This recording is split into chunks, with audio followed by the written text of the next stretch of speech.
My play is Zoom, another team I might not rule out. Plummeting today after the company released second quarter earnings results Monday that missed estimates.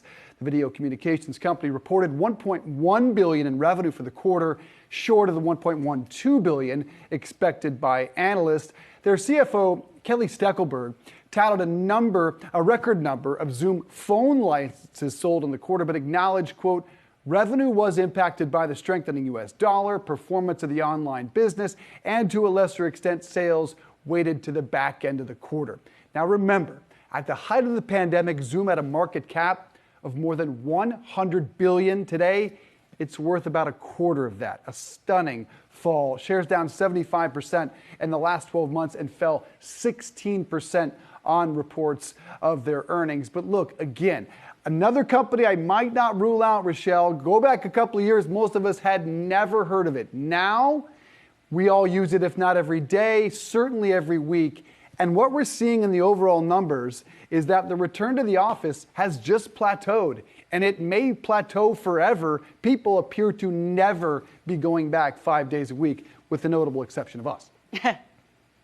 I mean, Zoom's an interesting one. I mean, to quote Janet Jackson, what have you done for me lately? Zoom had its moment in the sun. None of us had really heard of it before. But then what was the plan after the fact? The pandemic was not going to last forever. At some point, they were going to have to adapt. And I know they've been working on their enterprise business, trying to get more big companies to get some of these sort of big commercial accounts.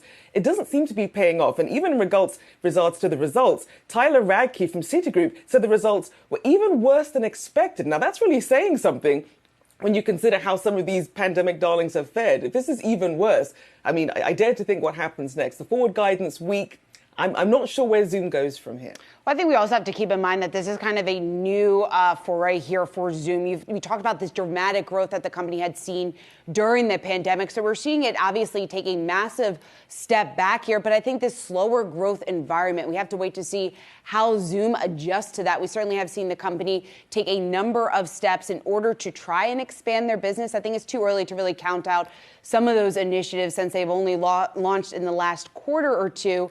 But the slowing growth in the revenue in particular, the 8% growth last quarter, was the slowest that the company had posted since it went public. So I think the street is really trying to evaluate what the correct valuation of this company should and will be. The biggest question I have is how significant is the competition from Microsoft Teams? Obviously, that is a monster of a competitor to just open it right up and it's there on your home screen on so many people's computers. So if they can handle that, I still think brighter days are ahead.